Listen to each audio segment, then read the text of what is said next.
Comment un pays peut-il piétiner le droit international? Eh bien, toutes les mesures doivent être mises sur la table, des mesures individuelles et plus générales.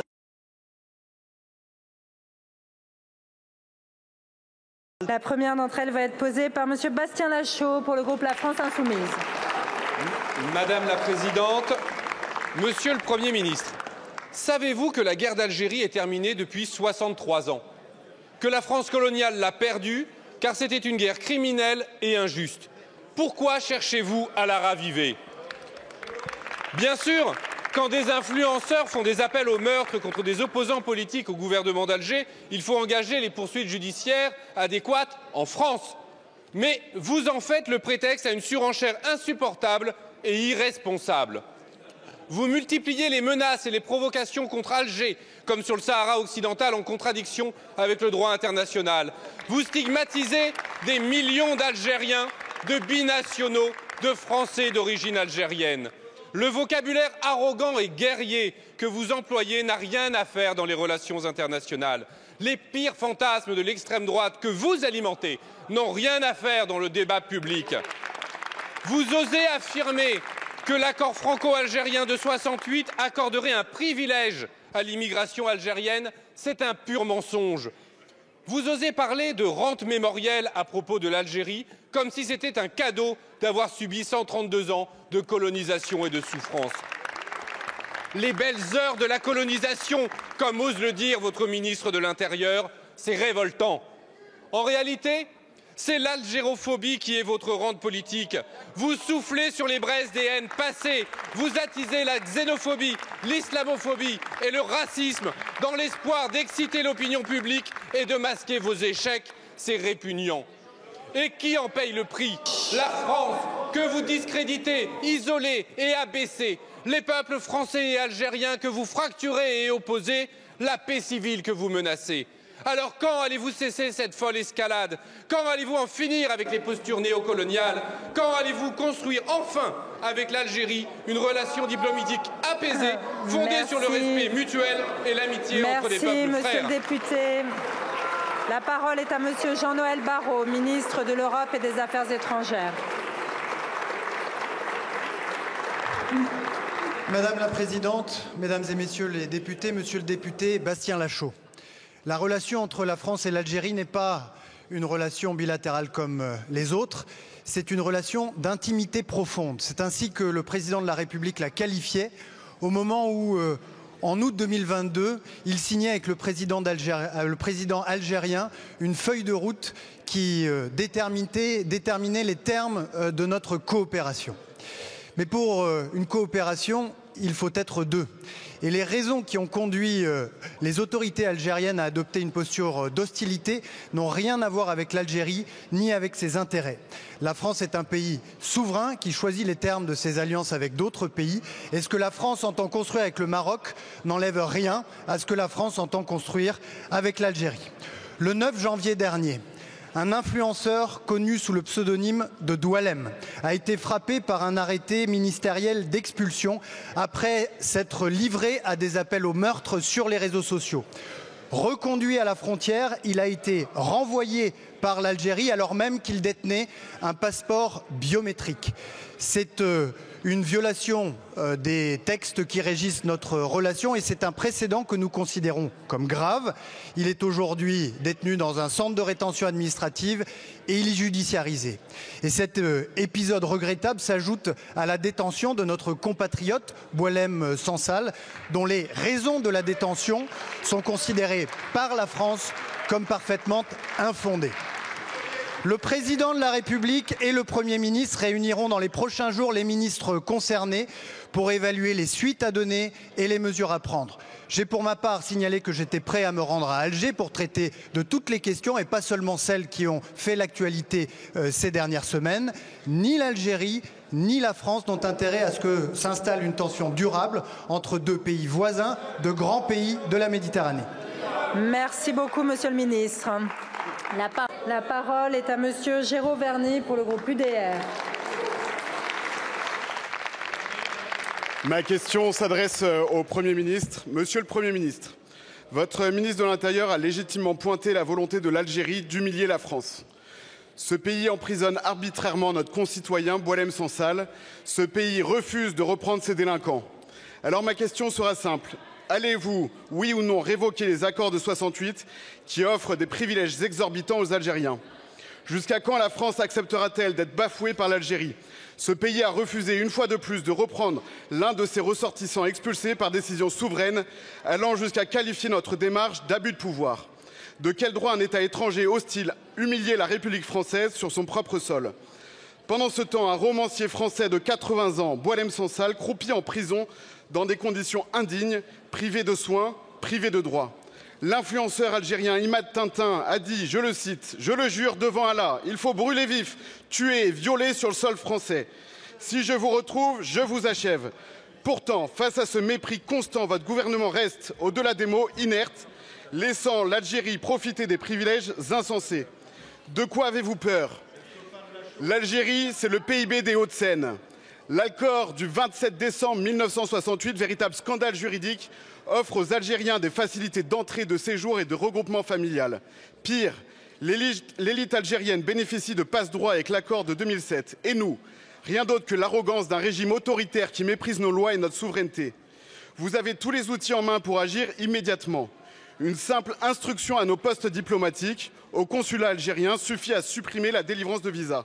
Blocage total des visas tant que l'écrivain français Boualem Sansal n'est pas libéré. De plus, il est intolérable que l'échange de lettres d'avril 2007 qui accorde une exonération de visa aux détenteurs de passeports diplomatiques algériens reste en vigueur. Cet accord doit être dénoncé. Enfin, alors que l'accord entre l'Union européenne et l'Algérie sera renégocié en février, la France doit cesser de plier. L'Algérie quémande des avantages supplémentaires, qu'elle commence par respecter ses engagements et reprendre ses ressortissants expulsés.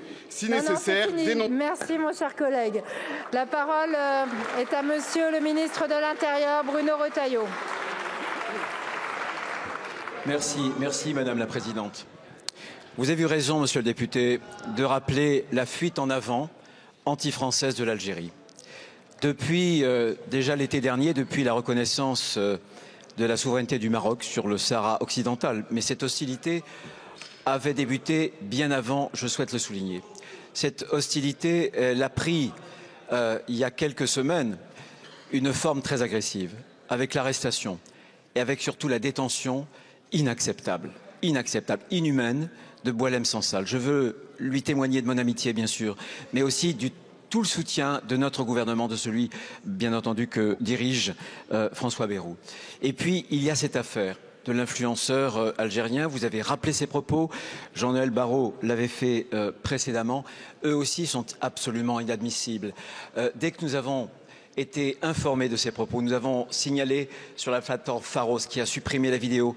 Nous avons localisé, interpellé et j'ai pris moi-même individuellement un arrêté d'expulsion.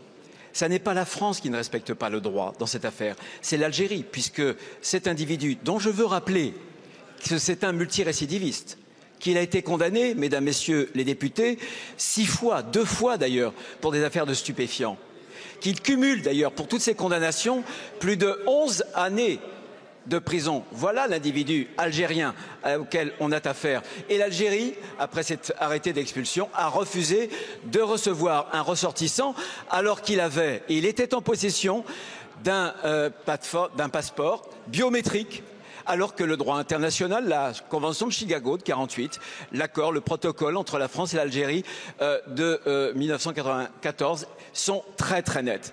Comment un grand pays peut-il s'honorer de détenir une personne âgée, malade, dans ses geôles? Comment un pays peut-il piétiner le droit international? Eh bien, toutes les mesures doivent être mises sur la table, des mesures individuelles et plus générales. C'est ce que le président de la République et le Premier ministre, qui nous réuniront dans quelques jours, auront à décider. Le ministre, merci beaucoup.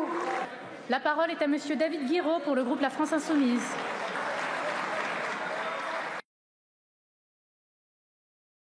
Par ailleurs, Entre le soutien inconditionnel aux forces de l'ordre et le soutien inconditionnel à l'État israélien, vous avez visiblement fait votre choix. Vous, d'habitude si rapide à communiquer, vous étiez bien discret lorsque nos gendarmes français, pourtant sous statut diplomatique, ont été interpellés par des policiers israéliens dans le domaine de l'Eléona, en Palestine occupée. Vous vous prétendez patriote, mais vous laissez Israël piétiner la souveraineté française, car c'est toute la France qui est humiliée quand un de nos gendarmes est mis face contre terre par une police étrangère. Vous qui vantez d'ailleurs la défense des chrétiens d'Orient, vous validez par votre silence qu'un lieu de pèlerinage chrétien soit bafoué. Et pendant ce temps-là, que de bruit et d'énergie de votre part pour une simple banderole au Parc des Princes. Don Quichotte sans combattre les moulins, Retailleau s'en prend à des tifos en disant hypocritement « pas de politique dans le sport ». Mais c'est pas que vous ne voulez pas de politique dans le sport, non, vous ne voulez juste pas de la Palestine. Car quand c'est la Palestine, vous dénoncez ce que vous présentez comme un message de haine, mais vous étiez bien content quand le Vélodrome ou le Stade Bollaert étaient aux couleurs de l'Ukraine. Pour empêcher toute opposition au génocide à Gaza de s'exprimer, vous criminalisez abusivement à tel point que le Comité des droits de l'homme de l'ONU a dénoncé votre instrumentalisation de la lutte, pourtant légitime, contre l'apologie du terrorisme. Vous épuisez l'appareil policier et judiciaire contre des gens seulement coupables d'apologie du droit international. Et si vous n'avez pas la même fermeté envers les organisateurs du gala Israel is Forever, dont les responsables appellent pourtant à l'éradication de Gaza, à l'extermination de sa population et à la colonisation, c'est précisément parce que vous les soutenez et que par conséquent, vous n'êtes pas seulement passifs, vous êtes complices du génocide en cours. Emmanuel Macron et Michel Barnier, n'oubliez pas jeudi, pendant que vous applaudirez l'équipe représentant un pays qui commet un génocide, n'oubliez pas qu'à Gaza, il n'y a plus de terrain de football. Et pourtant, l'équipe israélienne tire quand même, mais dans la poitrine des enfants. N'oubliez pas qu'en Palestine, comme au Liban, les frappes sont aériennes et qu'elles massacrent des innocents. Il ne sera jamais ni normal, ni moral, ni même raisonnable d'accueillir les bras ouverts Israël en plein génocide. Qu'allez-vous faire dans ce stade? Et pourquoi n'interdisez-vous pas ce match ainsi que le gars? La parole est à Monsieur Jean-Noël Barrot, ministre de l'Europe et des Affaires étrangères.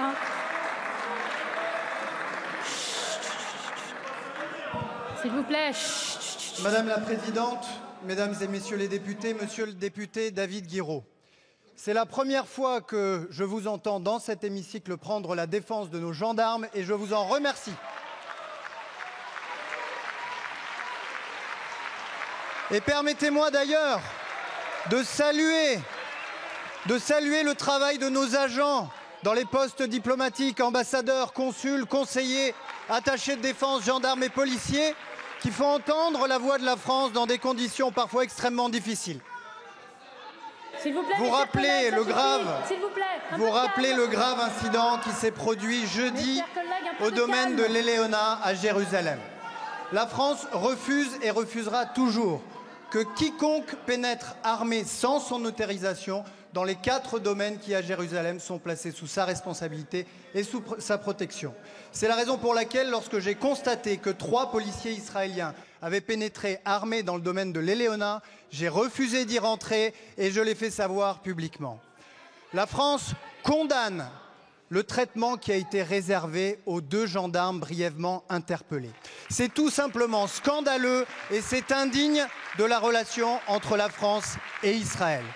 Je les ai félicités pour leur sang-froid et leur professionnalisme et après avoir veillé à leur libération instante, j'ai immédiatement décidé d'activer le 1er degré dans l'échelle des sanctions diplomatiques en convoquant l'ambassadeur d'Israël en France. Il a été reçu ce matin au Quai d'Orsay où lui a été signifié que ces agissements sont inadmissibles et que nous exigeons des garanties que cela ne se reproduise jamais. Monsieur le député, permettez-moi une petite précision lexicale. Nous condamnons avec force toutes les violations du droit international et du droit international humanitaire. Mais retourner l'accusation de génocide contre le gouvernement d'un peuple qui l'a subi, c'est non seulement une faute morale, mais c'est également une faute juridique.